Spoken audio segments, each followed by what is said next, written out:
Alrighty, welcome back everyone. We just talked about the in-helmet communications that could be on the way in 2024 and some of the implications of that. And now we get to talk some football. We get to talk actual games that are set on the schedule that I am super excited about. We're going to go through week 0 to week 2. I felt like we couldn't leave out week 0 for one game in particular that we will get into. But before we jump into all that, I do want to remind everyone again, we get tons of questions throughout the show, and the best way for you guys to get your questions seen on air and me be able to answer them is to use the link at the bottom of the screen, gsmcspodcast.net. It's a huge help not only to us at the network, but to you all to see your questions come across the screen, and we can have a fun back and forth here. But let's jump right in, because this is always what I want to be talking about. There's a lot of stuff going on around this sport, whether it's playoff expansion or transfer portal, NIL, all of this stuff that is changing very, very quickly. But there's a couple of things we know, and the things we know are what games are going to be played next year. So let's get into that. Let's get into some concretes of this sport for a second, and let's start with week 0, because I feel like week 0 can never be left out. It's always some of the most fun games to watch of the year, because you get a little appetizer.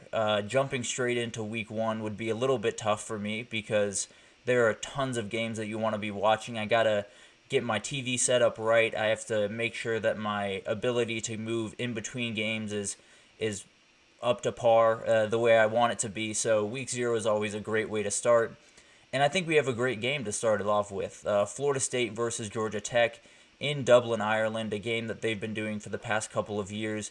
That's always been a really fun wrinkle, a really fun game to watch, and an interesting difference in college football lately, where usually, you haven't had these overseas games where the NFL has had them for a number of years. It's really, really cool to see more and more games happening overseas, especially in week 0, when these teams have a little bit more time to get over there and get comfortable and all of that type of stuff. So Florida State, Georgia Tech is a very interesting one for a number of reasons. And I think number one of all is DJ Uiagalelei. First game as a Nole, third team he's been on, second time he's been in the ACC, and now he gets a chance to kind of pave his new path, right?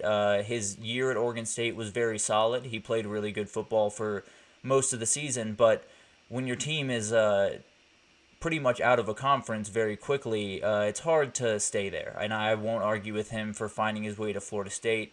I think he's a great replacement for Jordan Travis, not only on the field, but off the field. I think he's going to be a supreme leader for this team, which is the ultimate goal, right?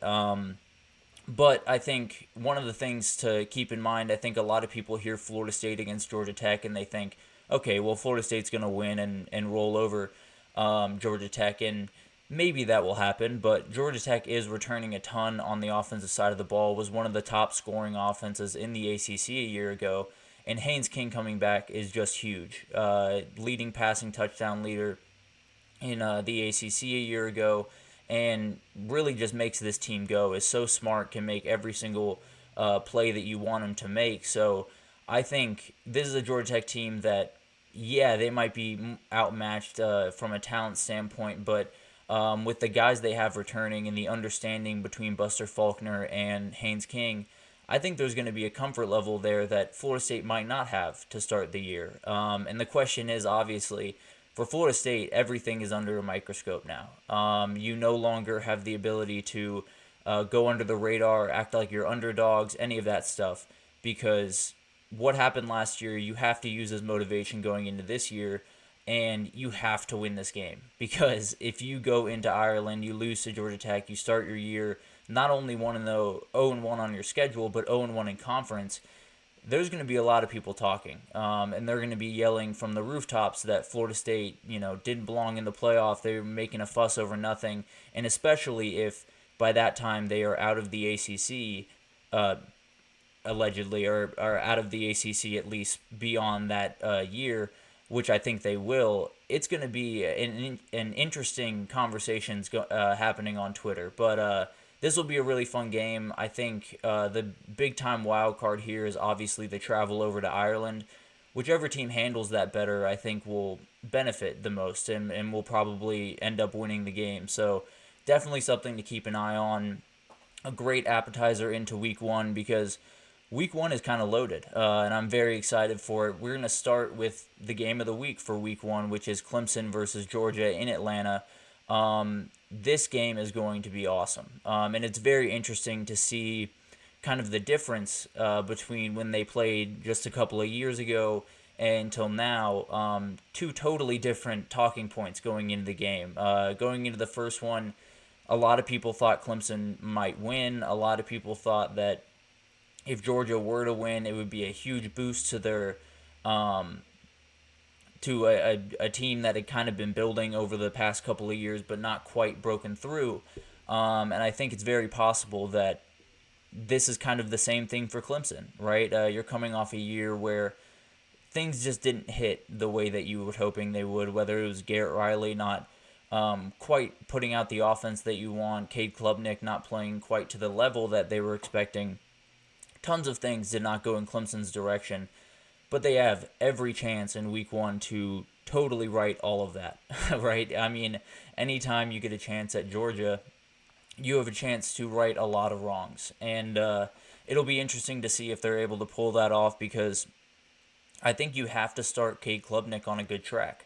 I think you have to put him in good situations, and you might not win. But I think if you keep it close, if you get this offense moving better than it has been in the last couple of years, you will have the ability to at least stay in this game, and then people are talking about you in a totally different way on Monday morning because you've shown at the very least you can play with the big boys. You can play with the guys that are going to be in the playoff and are going to be towards the top of the playoff. So Clemson and then will have tons to look forward to for this year. But at the end of the day, you want to win the game. And I think the best way to do that is hope that Georgia's defensive replacements are not quite what dog fans are hoping for. There are tons of guys coming in at corner and safety.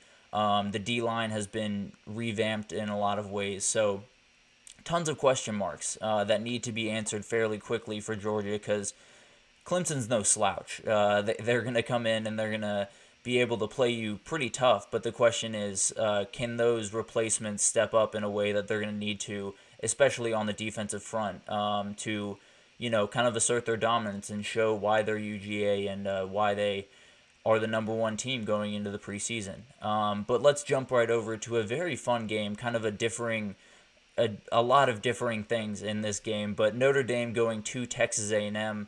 I think this is just so much fun. This is not a game that we see very often by any means.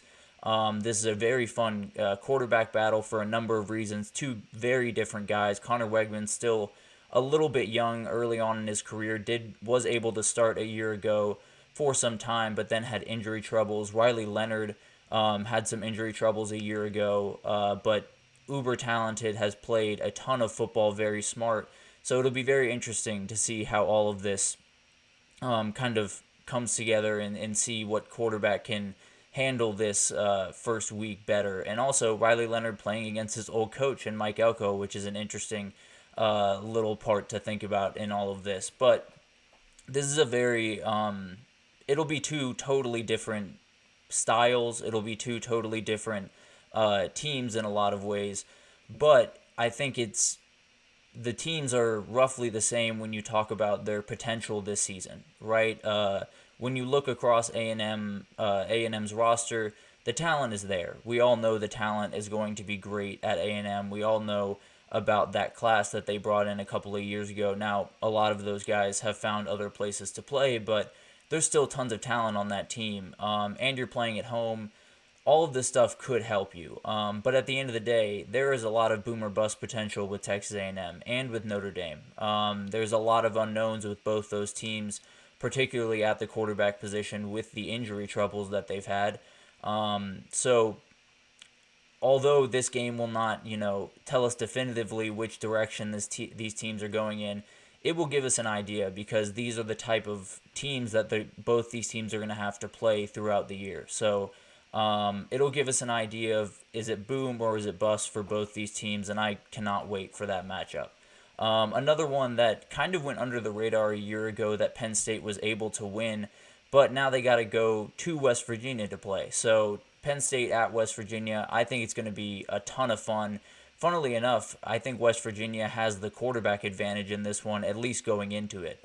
Garrett Green, kind of an underknown quarterback. He was just off my top 10 list for returning quarterbacks this year because the dude just makes plays. He's one of those guys that is not scared to put his body on the line, is not scared to, leave the pocket and, extend plays and, do some dangerous things at times. But at the end of the day, he's a football player, and he loves making plays for his team, and he's really, really talented. So I can't wait to see what he's capable of doing. And then Drew Allers has a huge chance to change his perception. If he can go out there and absolutely sling the rock and play much more consistent football than he did a year ago, I think there would be a lot of people singing his praises very quickly, and I will be among them. I won't lie to you. And Neil Brown, obviously, trying to build off what he was able to do a year ago. A lot of people had kind of wrote him off going into last year, and he was able to survive that and pass in flying colors, but you got to follow it up with a good year as well. So it'll be interesting to see how that develops. And then we get an in-state rivalry. We get Miami going to Gainesville, Florida to take on the Gators. This one's going to be fun. It's not one that we see quite as often as the other two in-state rivalries. Miami, Florida State, obviously in conference, and then Florida State play every single year at the end of the year. So this is a very fun one. I'm very much looking forward to it. Another quarterback battle that is two totally different styles, two totally different guys. In a lot of ways, Graham Mertz has full control over this offense, but this offense isn't super explosive. That's just kind of the way it is. So, and losing guys like Ricky Pearsall is going to be a huge blow to this team. So it'll be interesting to see what they come out in, how they kind of attack the offensive side of the ball this year. And then Cam Ward coming over to Miami from Washington State, flirted with the draft for a time, but found his way back to college. And I think he's going to explode this year, if I'm being totally honest. I am a big Cam Ward fan, and I might have some egg on my face after this game if they end up losing, but I think he's really talented. I think this Miami team was missing a game changer at quarterback, and they finally have it. So it'll be very interesting to see how this goes. And both these fan bases, I think, in the same way Texas A&M and Notre Dame are dealing with it, I think they're very unsure of what this season holds. And I think this game will at least give you an idea of what that's going to look like. But finally, let's get to the finisher for Week 1, which is LSU versus USC in Las Vegas. It's a great matchup. And I think the major thing here, obviously, is Jaden Daniels has moved on to the NFL. So it's Garrett Nussmeier's time. It feels like he's been sitting in the wings there for ever, but now he finally gets a chance to be the starting quarterback. He knows he's the starting quarterback going into spring, which is something that a lot of people discount. Having the ability to walk into a facility and know that you are the guy is an energy that a lot of quarterbacks need. I think it's something that you saw a year ago with Quinn Ewers at Texas. Knowing he was the quarterback going into spring ball helped him immensely, not only on the football field, but be a leader off the football field as well. So I think that helps him a ton. I think he will excel. And then the big storyline for USC is they seem to be changing their attitude a little bit. Lincoln Riley has been known as the guy that never plays defense, that can't, physically push people around, but can still, score a ton of points and stick around in games that way. He doesn't want to be that guy anymore. He's made that more than clear. He's made a couple of different hires that have backed that up in a lot of ways. So it'll be interesting to see what USC team we get. Will it be, the same team that struggles with tackling and can't move a offensive line to save their life, or will it be a team that at least plays with some edge? It doesn't have to be a ton. It's all baby steps and changing an identity, obviously, but this will give you an idea of what this USC team will look like in the future. But that's enough of Week 1. Let's jump into Week 2. This is going to be a longer segment if you haven't noticed. I got very excited looking at these games, so felt like I had to break them all down. But week 2, it starts with Texas at Michigan. I think everyone knows that's the top matchup of week 2. Still tons of really good matchups in this week, but Texas at Michigan is where it all starts. Texas going to the Big House is a very interesting start to the year, especially in your first year as in the SEC, because this will not be the only tough environment they have to play in. Obviously, the SEC is littered with incredible environments, and Michigan is right up there with them, which, you could say would help Texas as they get into the SEC play. You could say going to an environment and playing a team like that could beat them down going into the SEC play. So tons of different thoughts going into this, but at the end of the day, this is a huge game for Michigan in particular, because you're replacing a ton of guys. You have to at least show that you're still around.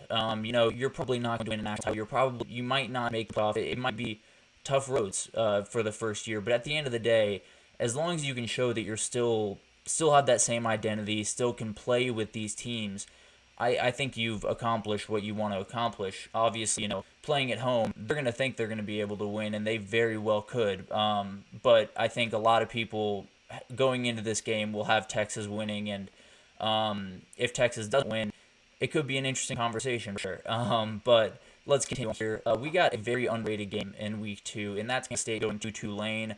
This is not the only time Tulane will have a chance to show what they're worth. They do play Oklahoma later in the schedule, but this game is going to be huge for Kansas State in a number of different ways. Obviously, Tulane is going to need all the help they can get to get into the playoff with the group of 5 situation they have going on, but at the end of the day, Kansas State has all the ability to win the Big 12 this year. I think a lot of people, including myself, have them as the betting favorite right now. So I think when you look at this Kansas State team, if they don't win this game, there's going to be a lot of question marks around what they can do against teams like Utah or a team like Oklahoma State. And Tulane is a fantastic team, so Tulane could absolutely win this game, but it is kind of a changing of the guard for Tulane. We have Willie Fritz going to Houston, Michael Pratt heading to the NFL. You brought in John Summerall and you brought in Ty Thompson to be the head coach and quarterback respectively there. And I think if they can keep this rolling, if they can somehow come out with a win over the Wildcats, watch out for Tulane, because they might not just stop at getting in the playoff. They might be able to make a little bit of a run. So definitely a team to watch there.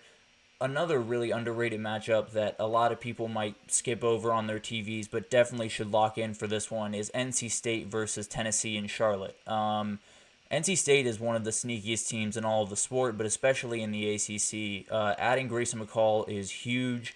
Obviously, losing Peyton Wilson on the defensive side of the ball is massive. He was a huge part of how that defense ran and how it worked. So he's someone that you're going to have to replace, and it's going to be really tough to do that.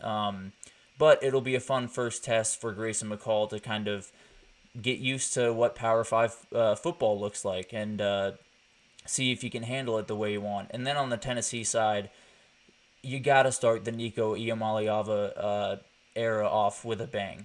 This would be a great way to do it. It would be a great way to increase his confidence, and it would just, ingratiate fans even more to this kid that they love so much. So it'll be very interesting to see how that game goes down. I think they're more evenly matched teams than some people might think. But then we'll finish up with these last 2 here. A couple of conference matchups. We get South Carolina at Kentucky in week 2, one of the first conference matchups of the year. Kentucky kind of breaking in that new transfer portal class, particularly Brock Vandegrift. First chance to kind of show it on a big stage, be in Williams-Brice Stadium, and kind of prove that he's not only the backup at Georgia or a kid that you'll see in garbage time. He's a guy that can lead a team. So it's going to be a huge day for him to kind of prove what he's about. And then South Carolina's kind of in a weird spot. Obviously, replacing Spencer Rattler is not going to be an easy thing. Was a very talented quarterback for them.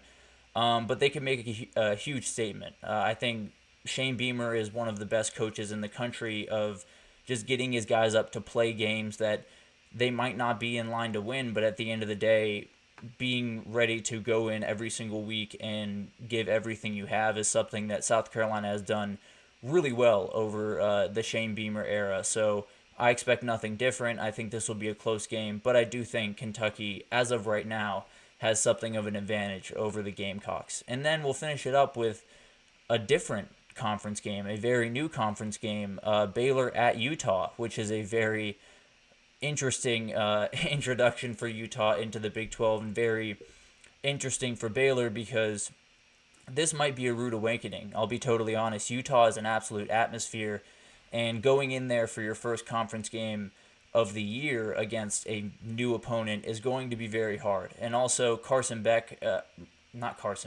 Rising, excuse me, is coming back yet again, probably roughly a decade or so into his college career, and Baylor is hoping, obviously, to put the new Big 12 member back in their place, show them that, Pac-12 to Big 12, it's a step up, but it might be a tall order for the Baylor Bears going to Utah against a very, very consistent, very well-coached team. So it'll be interesting to see how all that works out. These games are obviously roughly 180 days away, but I just couldn't be more excited. So I felt like I had to break down some of the best matchups we could see.